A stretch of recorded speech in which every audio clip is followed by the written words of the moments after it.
Bismillahirrahmanirrahim. Assalamualaikum warahmatullahi wabarakatuh. Alhamdulillah rabbil alamin. Wassalatu wassalamu ala asyrafil anbiya'i wal mursalin sayyidina wa maulana Muhammadin wa ala alihi wa ashabihi ajma'in, amma ba'd. برضا الله تعالى وبشفاعة رسولنا وبكرامة الأولياء إلى يوم القيامة وبكرامة العلماء العاملين والمصنفين والمخلصين والعلماء الكرام والمفسرين والمحدثين والمجتهدين إمام حنفي ومالك وشافعي وأحمد بن حنبل ثم إلى جميع علماء السنة المحققين خصوصا حضرة الشمعية شعب القدر الجيلاني وسيد الطيب السنة سيد سامي الباسم جنيد البغدادي وسيد الشيخ محمد بهاء الدين السبني قدس الله سركم العزيز وسيد ممالك على رمسيب بن سلسة بن دربين الصدرية سيد ممالك على رمسيب حبيب محمد بن محمد الغزالي موصولهم وفروعهم وأهل سلسلتهم والآخرين عنهم خصوصا سيدنا الشيخ عبد محمد أسناوي وسيدنا الشيخ أحمد صالح وسيدنا الشيخ أحمد كريم وسيدنا الشيخ عبد محمد أحمد تنهر وسيدنا الشيخ عبد الكريم تنهر وسيدنا الشيخ أحمد فضل سمبس ثم إلى خصوصا مصنف والمؤلف هذا الكتاب الشيخ المعلم العلامة في جامعة الحسين وسيد المعلم العلامة محمد الباسل البادي وسيد المعلم العلامة سيد تقي محمد حسين ثم إلى جامع سيدنا وسيد سنجد محمد سيد سنجد محمد سنجد محمد سنجد محمد سنجد محمد سنجد عبد الله فاكر من سنجد عبد الواحد سنجد sedikit Bisri Mustafa dan sedikit Arwah Ahmad bin sedikit Muhammad Sufyan sedikit Abdullah Syafi'i sedikit Abdullah bin sedikit Ahmad Qurtubi sedikit Anwar sedikit Muhammad sedikit Abdurrahman sedikit Jabir bin sedikit Ahmad Asrar sedikit Ahmad Salman sedikit Muhammad Munawar sedikit Abdullah bin Munawar sedikit Abdul Qadir Munawar sedikit Abdul Masud Rabi'a sedikit Jalal bin Munawar sedikit Jalal bin Munawar sedikit Jabir Rasul Muhammad bin Fadil Al-Warraq Babir Jabir Abi Abdul Mu'addi Muhammad bin Umar Al-Awal bin Hadrat Hussein Keja Syumasari Keja Sesam Sularimin Keja Abdullah Keja Bisri Sasri Keja Abdul Hamid Pasuruan Keja Abdul Hamid Jambal Keja Ahmad Baini Ahmad Keja Syarif Basyar Bermingi Maimun Zubair Bay Abdul Karim Bay Muhammad Najib bin Abdul Qadir bin Muhammad Munawir Allahumma anfa'na barakati ulumihim wa karamatihim wa asrarihim wa na'ata alaina ya Allah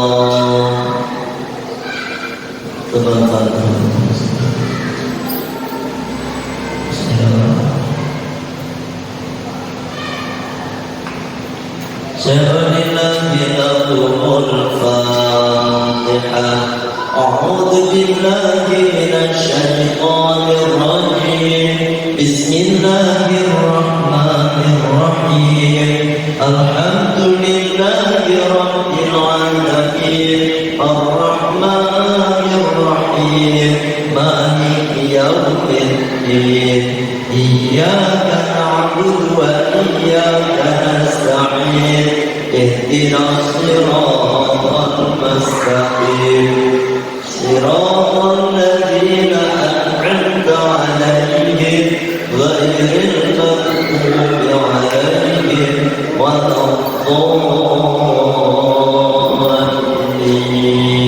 الضالين آمين أشهد أن لا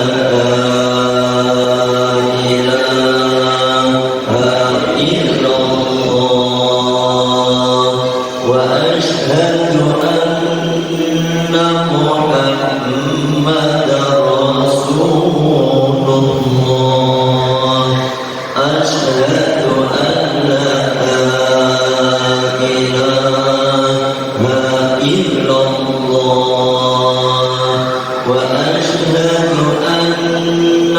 محمدا رسول الله أشهد أن لا إله إلا الله وأشهد أن محمدا رسول الله أستغفر الله الغفور الرحيم أستغفر الله الغفور الرحيم أستغفر الله الغفور الرحيم اللهم صل على سيدنا محمد وعلى آل سيدنا محمد كما صليت على سيدنا إبراهيم وعلى آل سيدنا إبراهيم وبارك على سيدنا وعلى آل سيدنا محمد كما باركت على سيدنا إبراهيم وعلى آل سيدنا في العالمين إنك حميد مجيد اللهم سيدنا محمد وعلى آل سيدنا محمد كما صليت على سيدنا إبراهيم وعلى آل سيدنا إبراهيم وبارك على سيدنا محمد وعلى آل سيدنا كما باركت على سيدنا إبراهيم وعلى آل سيدنا إبراهيم في العالمين إنك حميد مجيد اللهم صل على سيدنا وعلى آل سيدنا محمد كما صليت على سيدنا إبراهيم وعلى آل سيدنا إبراهيم وبارك على سيدنا محمد وعلى آل سيدنا محمد كما باركت على إبراهيم وعلى آل سيدنا إبراهيم في العالمين إنك حميد مجيد اللهم سيدنا محمد وعلى آل سيدنا محمد كما صليت على سيدنا إبراهيم وعلى آل سيدنا إبراهيم وبارك على سيدنا وعلى آل سيدنا محمد كما باركت على سيدنا إبراهيم وعلى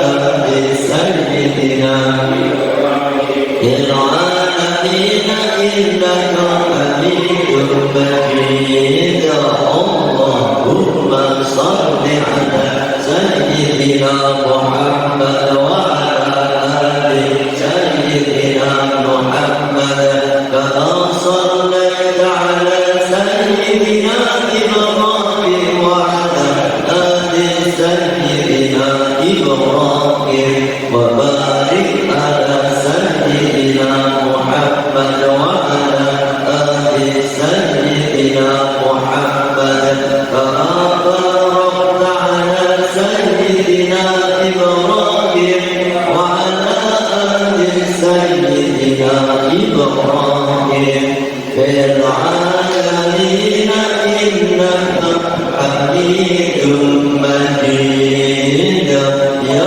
الله يا فتاه يا رزاق يا الله يا رزاق يا الله يا فتاه يا رزاق يا الله يا فتاه يا رزاق يا الله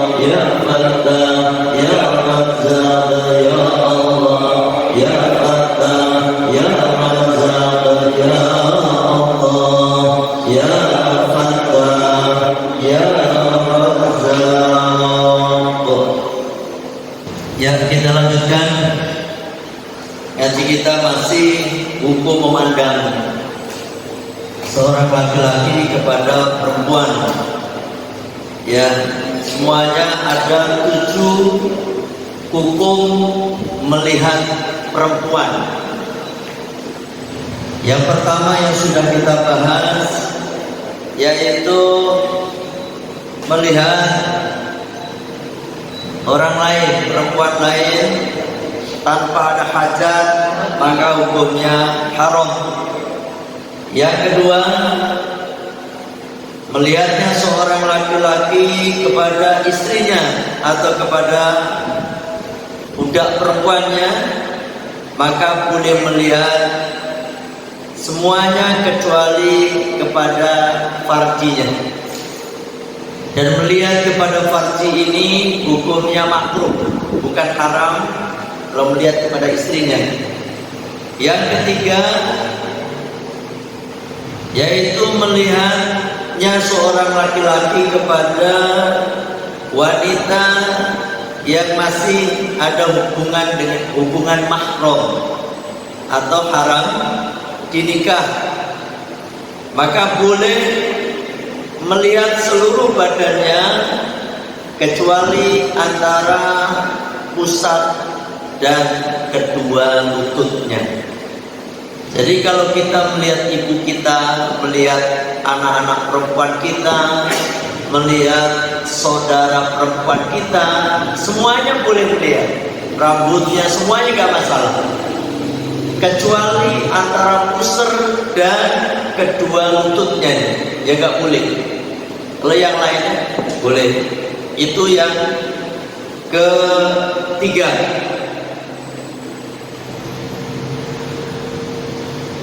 Di qaulihi ta'ala, berdasarkan firman Allah Ta'ala, wala yudina, janganlah seorang perempuan itu menampakkan zinatahunna pada perhiasan mereka, illa libuhu, perhiasan di sini bermakna aurat mereka, ya, sesuatu yang berharga. Sesuatu yang berharga itu jangan sampai mereka menampakkan illa libu'ulatihinna, kecuali kepada suami-suami mereka, pada suami mereka. Jadi kepada suami gak masalah. Au abaihinna, atau kepada bapak mereka, ya, bapak mereka. Au abaibu'ulatihinna, atau kepada bapak suami mereka, mertua, ya, mertua. Au abnaihinna, atau kepada anak laki-laki mereka, nggak apa-apa, ya kan? Au abna'i bu'ulatinna, atau anak-anak suami mereka, anak suami mereka, nggak apa-apa. Karena apa? Sekali lagi, kalau seorang perempuan menikah dengan seorang duda, mereka sudah berhubungan badan, maka status anaknya si duda itu menjadi mahram mereka. Sama dengan bapak.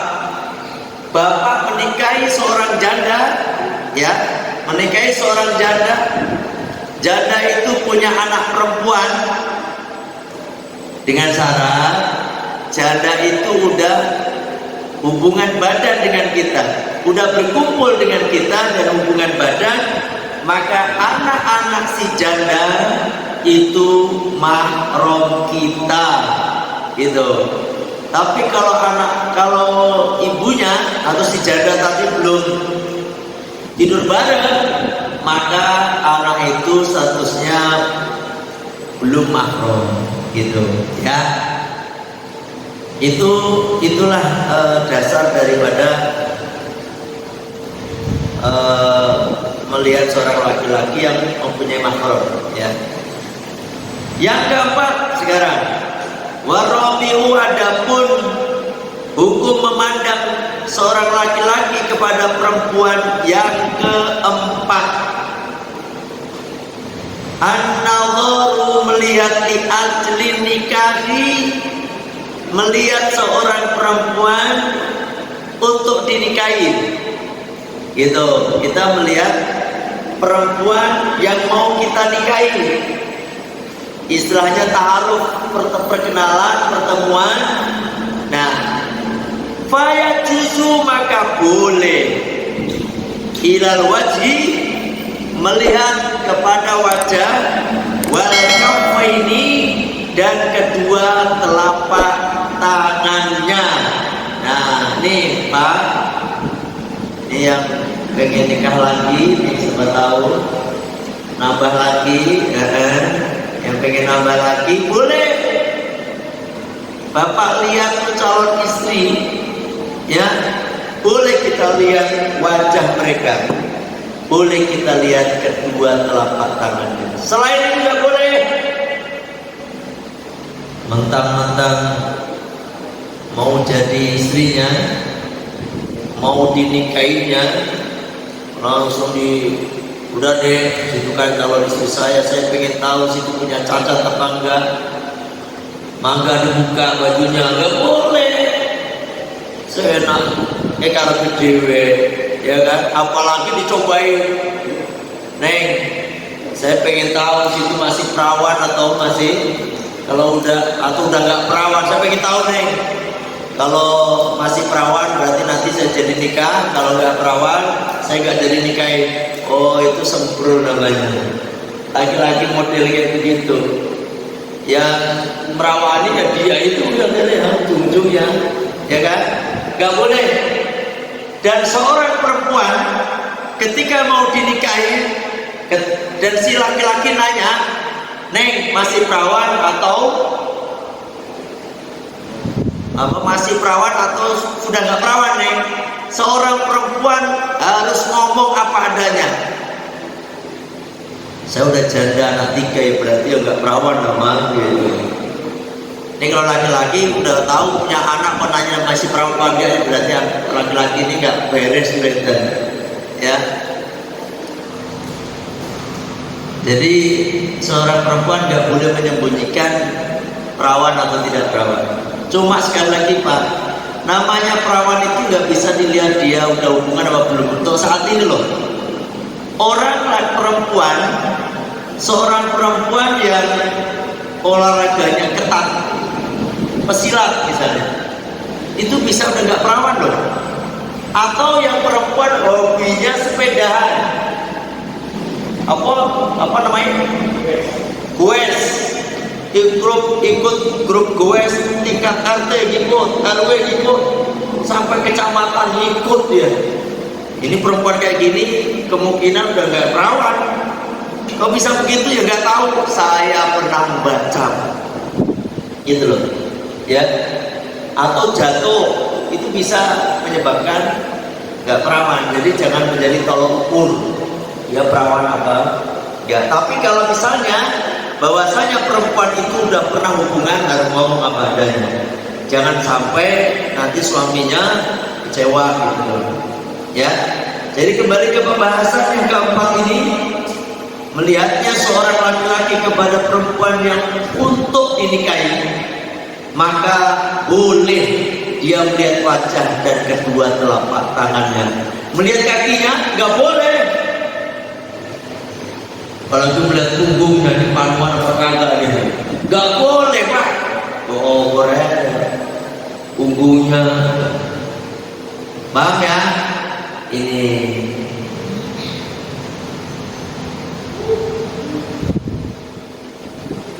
Ini dasarnya mana?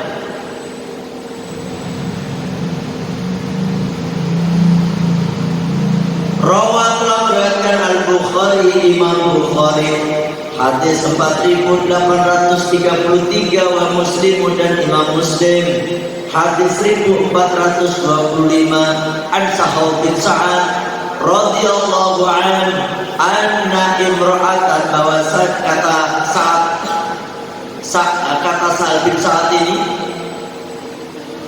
anna imra'atan bahwasanya ada seorang perempuan jahat datang Rasulullah sallallahu alaihi wasallam pada Rasulullah sallallahu alaihi wasallam.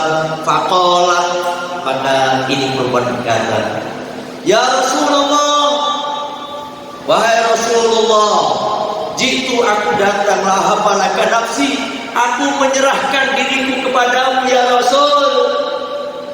Fanadhara ilayya, kemudian Rasulullah melihat itu perempuan. Fanadhara, maka melihat ilayya kepada itu perempuan. Siapa? Rasulullah sallallahu alaihi wasallam. Fasa'ada nadhara ilayha wa sawwabaha. Nah, summa taqa'a rasahu. Ini beliau melihat ya pada itu apa namanya itu? Ini wajahnya. Bukannya Nabi melihat mandu-mandu. Ya, ini artinya apa? Diperbolehkan melihat yang wajah. Kalau melihat dalamnya otomatis ya kajian Nabi masih buka yang lainnya. Gitu. Paham ya? Ini dalilnya. Yang keberapa tadi Pak? Beneran? Gampang. Untuk dinikahi.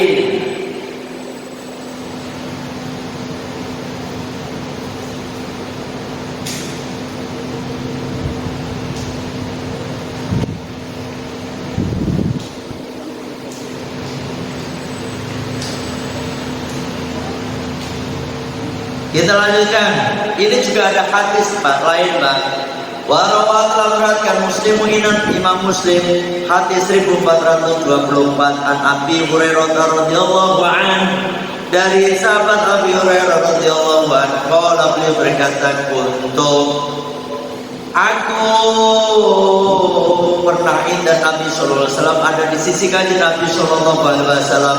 Fa'ata, maka datangku kepada kanjeng Nabi rajulun, seorang laki-laki. Fa'akhbaro, maka laki-laki ini mengabarkanku kepada kanjeng Nabi, anakku bahwasanya dia tazawwaja, menikahi imra'atan, pada apa namanya, pada seorang perempuan minal ansori, dari Ansor.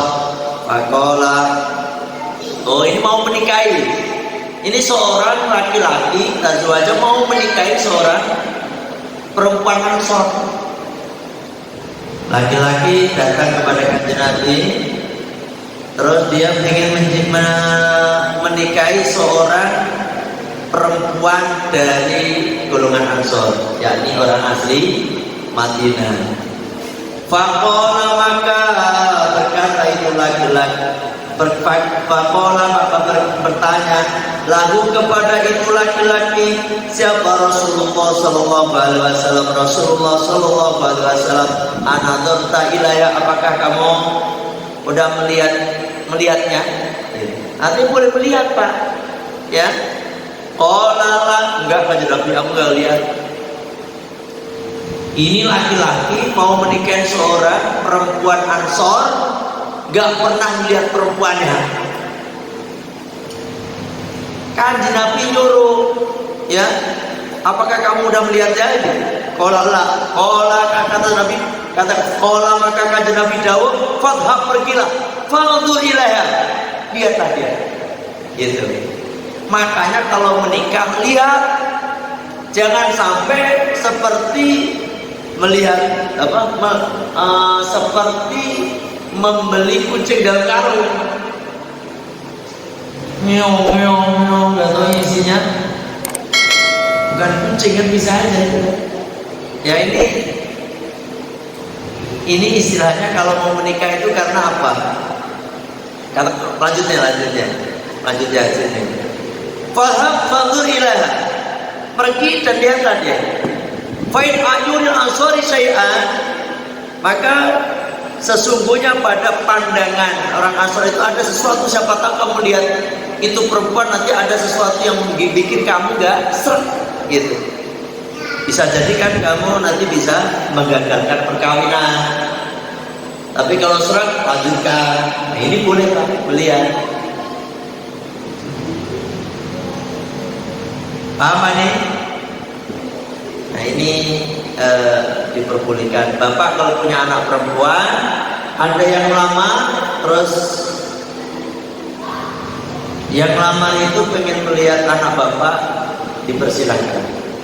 Yang tadinya mungkin pakai nikob, cadar, maka harus dibuka. Siapa tahu, jangan dia laki-laki lagi.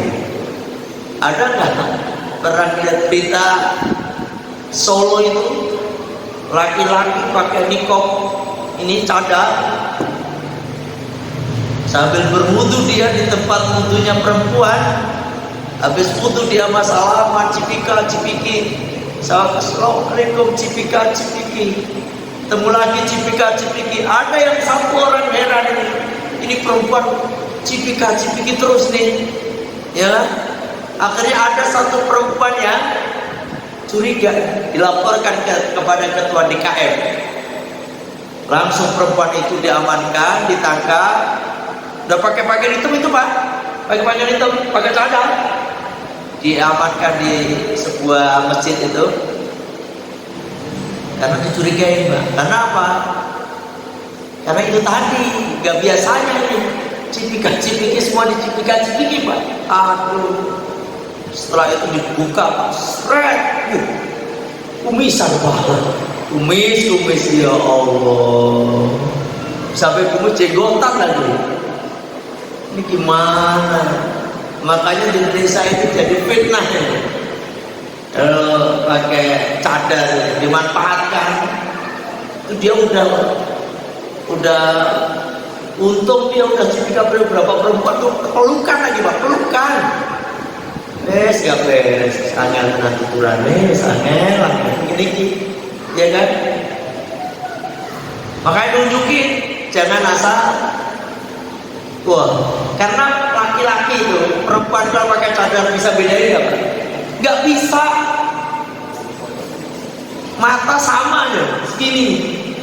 Apalagi yang perempuan laki-laki putih, pandangannya putih. Coba pakai ini, nggak kelihatan.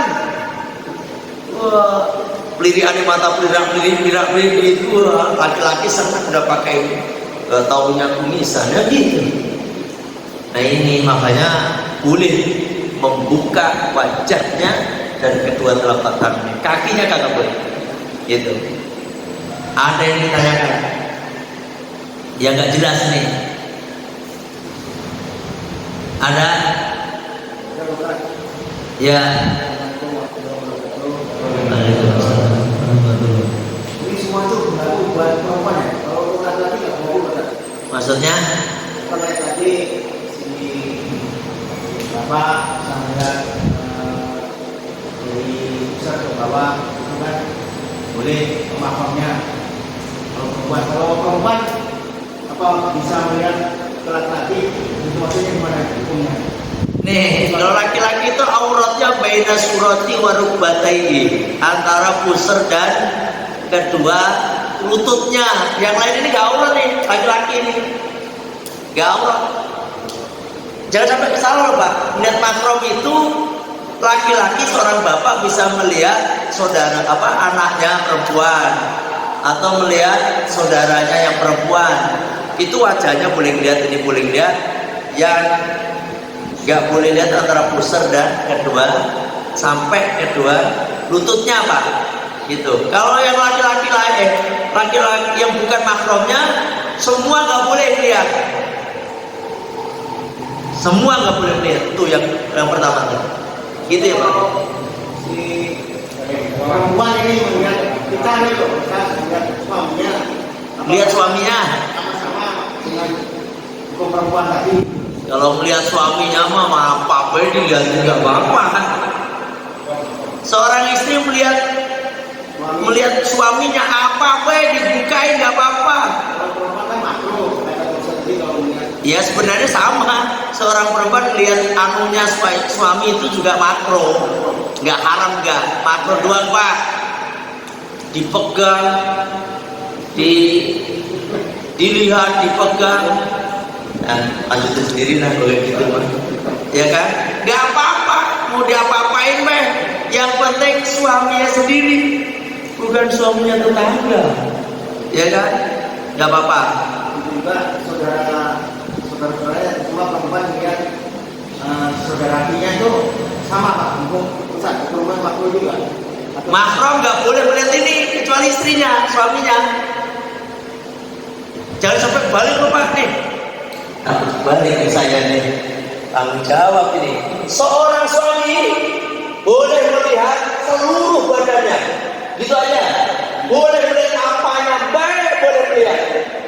Kecuali melihat pusat ke bawah ini hukumnya makro, artinya nggak haram, makro doang. Kalau yang makrom, yang ada hubungan makrom, haram dinikahin, seluruhnya boleh melihat, haram melihat ini sampai sini. Gitu Pak. Itu aja melihat ini, nggak boleh. Baik istri maupun baik laki-laki maupun perempuan di sini. Gimana? Baik laki-laki perempuan, tadi Pak Ustaz kan, saya melihatnya itu perempuan aja gitu loh. Istri. Oh, Dan yang tadi belum makrom gitu loh. oh gitu yang makrom. Makrom itu apa khusus perempuan atau dua-duanya laki perempuan boleh? Kalau makrom mah pokoknya kalau makrom sama. Aman. Ya bolak-balik nggak apa-apa. Jadi tetap, tapi perempuan melihat barang bapaknya nggak boleh. Gitu, ya. Artinya apa? Kecuali darurat. Seorang anak perempuan, bapaknya sakit, ya kan? Ini kan darurat. Segala sesuatu yang darurat diperbolehkan Pak. Misalnya seorang anak mandiin bapaknya, nah itu tuh. Kalau tanpa ada darurat nanti, nggak ada kepentingan, nggak boleh, gitu loh Pak. Seorang kakak melihat barang adiknya nggak boleh, adik melihat barang kakaknya nggak boleh, suami laki-laki sama perempuan. Sebaliknya begitu sebaliknya. Jadi berlaku sebaliknya Pak, ya gitu. Perempuan aja gitu. Terkecuali suami istri makro saja, gitu. Kalau darurat, nih nanti ada kan orang memandikan mayat, itu makromnya nggak apa-apa mandikan, ya kan? Apalagi anak mandikan bapaknya segala macam. Dalam hal kalau darurat itu apapun diperbolehkan, gitu. Kecuali kedaruratan yang misalnya memandikan mayat perempuan, makromnya nggak ada, suaminya nggak punya, makromnya nggak ada, perempuan lain nggak ada, semua laki-laki, itu nggak boleh dimandikan, tetapi ditayamumin, itu Pak, ya ditayamumin. Ada lagi yang lain? Jangan sampai kembali loh, jangan sampai salah nih. Kira-kira yang saya sampaikan dari kemarin jelas nggak? Takut sampai kata Ustaz aku bilang kata saya nanti. Waduh, padahal saya nggak jelasin begitu, ya kan? Ayo, gimana Pak Rahmat? Tapi kalau untuk laki-laki melihat calon istrinya kan yang boleh dilihat bukan dengan tangan. Perempuan Kalau si wanita setelah kita menikah tahu kakinya jadi Ya. Nanti Pak, nanti ada Bapak boleh menggagalkan sebuah pernikahan dengan beberapa aib. Apakah kakinya cacat, mungkin korengan, boleh apa enggak dicerai? Nanti ada pembahasan. Ya. Nanti ada pembahasan khusus. Kita kan hanya boleh melihat wajah sama kedua telapak tangannya. Dan gimana ternyata setelah dibuka kakinya korengan gitu ya, banyak sekrupnya misalnya, boleh nggak itu dinikahin atau kita menggagalkan pernikahan? Jawabannya nanti dalam season berikutnya, ya kan? Karena itu ada boleh, Bapak boleh menggagalkan sebuah pernikahan dengan perempuan yang begini. Kalau ini nggak boleh, kita ada lagi. Ya, itu Pak Rahmat. Sementara jawabannya kalau cuma korengan atau bisulan atau panuan, boleh nggak ini kita nggak jadi gitu. Ya. Itu nanti Pak. Ya, ada yang nggak jelas? Ini karena pertanyaan nanti berhubungannya biar lebih jelas. Yang berhubungan dengan mandang. Kalau laki-laki tadi auratnya tuh, aurat kita itu antara ini sama ini loh. Kita ini begini-begini. Bapak nih nyopot baju di naik motor gitu kan, kadang-kadang kebut-kebut gak pakai apa-apa. Emang perempuan pada nafsu nggak, Pak? Nafsu nggak? Pada ngeri gitu, Mbak. Ya kan? Tapi kalau perempuan lojet begitu, pulsernya ditutupin sama spesies ini terus begitu. Wah, astagfirullahaladzim. Begitu. Beda. Gitu loh, Pak. Laki-laki banyak nggak yang nggak pakai baju di jalan? Banyak tukang-tukang itu. Aku kadang-kadang pakai kolor doang. Dosa tapi, ya kan? Sebenarnya kita itu disuruh nutup nih.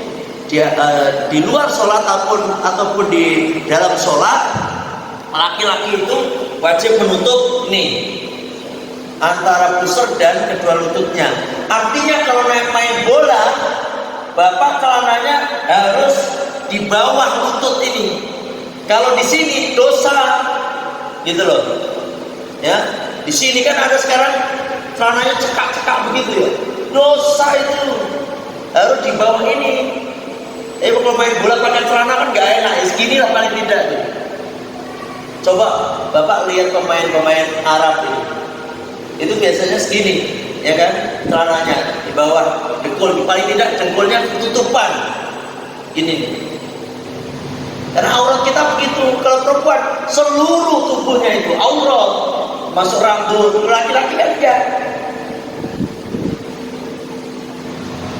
Kalau perempuan pengen melihat calon suaminya, buka mas bajunya, nggak apa-apa. Lihat. Kalau perempuan laki-laki lihat, coba nih, buka nih, ukurannya berapa? Nggak boleh. Ngawur itu ya kan. Nah ini harus bapak bisa bedakan. Ya. Ada lagi yang nanya? Yang nggak jelas?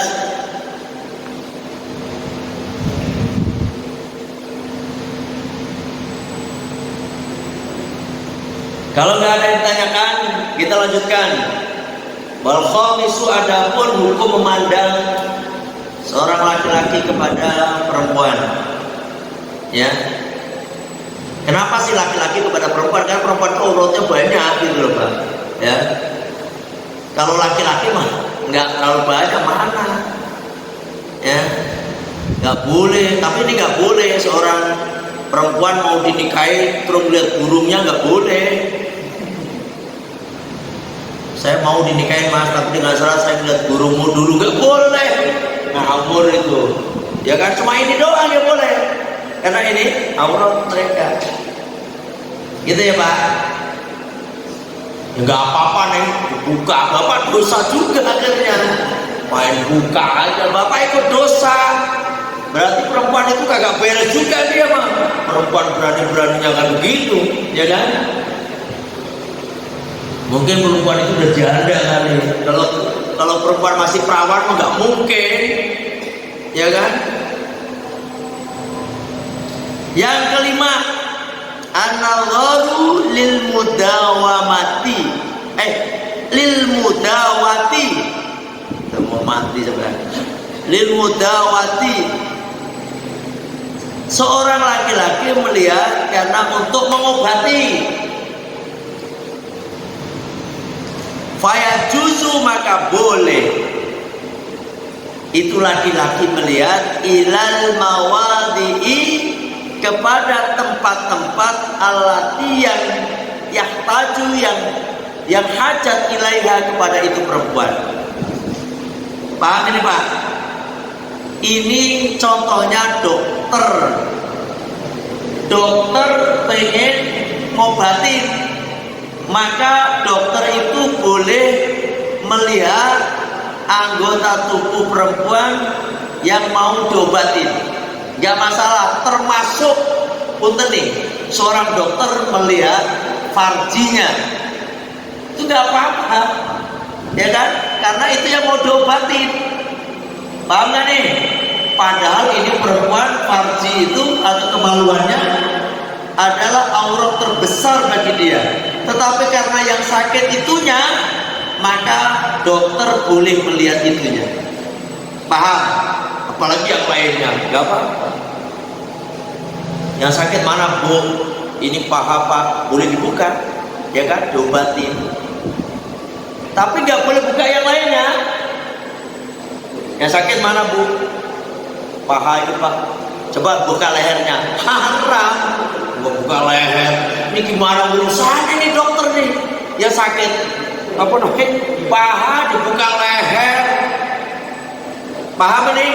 Jadi kalau mau termasuk orang yang ngobatin yang ahli loh. Orang yang mau mengobati termasuk tukang pijit yang ahli. Kalau nggak ahli nggak boleh. Kalau nggak ahli nanti ujung-ujungnya jadi dukun cabul Pak.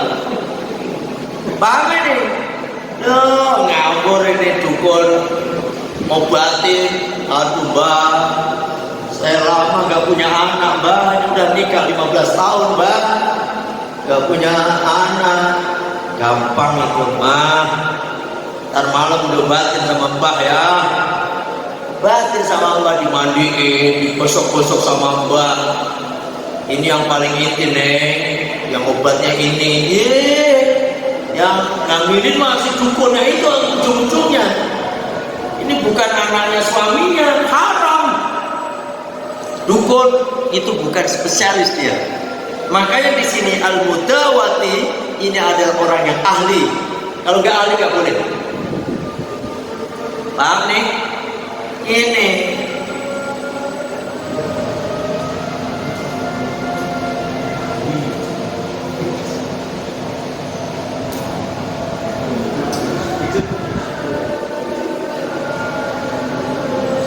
mana dalilnya? Rawat telah beratkan Muslimun Imam Muslim hadis 2206 an Jabir radhiyallahu an, dari sahabat Jabir radhiyallahu an, anna Umma Salamah, bahwasanya Ummu Salamah radhiyallahu anha istadzanat, meminta izin Rasulullah sallallahu alaihi wasallam, pada Rasulullah sallallahu alaihi wasallam fil hijamah, mau dibekam, minta dibekam. Fa'amara, maka memerintahkan siapa Nabi, kanjeng Nabi sallallahu alaihi wasallam, Aba Thayyibah, pada Aba Thayyibah ayah Jumaha, membekamnya. Membekam pengobatan Mbak. Dibuka nggak? Dibuka. Ada nggak dibekam sama pakai bajunya? Nggak ada kan? Dibuka. Nggak apa-apa. Karena apa nih? Dulu nggak ada dokter. Dulu yang ada pengobatan itu lewat ramuan-ramuan. Termasuk Aba Thayyibah ini merupakan orang yang ahli membekam. Maka si Ummu Salamah ini datang, disuruh kepada kanjeng Nabi, datang ke Aba Thayyibah, datang ke sana untuk dibekam. Enggak apa-apa, tapi bagusnya ketika dibekam didampingi oleh suaminya, atau enggak adiknya atau apa, untuk sebagai saksinya. Jangan sampai itu dukun, si tukang bekam gratil nanti. Gitu. Tahu kan gratil Pak? Gratil tahu nggak gratil? Yang gratil. Gratil itu bahasa Indonesianya apa sih gratil? Tangannya nggak bisa diem, itu gratil namanya. Apa dipegangin. Nah ini nggak pun. Bekamin, kan tahu lah bekam. Oh ini penyakit ini dibekam. Nggak apa-apa. Untuk tempat-tempat yang memang harus diobati. Selain itu haram. Paham? Alhamdulillah. Jadi seperti itu. Saya kira cukup. Ada nanya kan nih? Cukup? Nah, saya kira kalau nggak ada yang nanya cukup. Semoga semoga bapak-bapak umur panjang semuanya.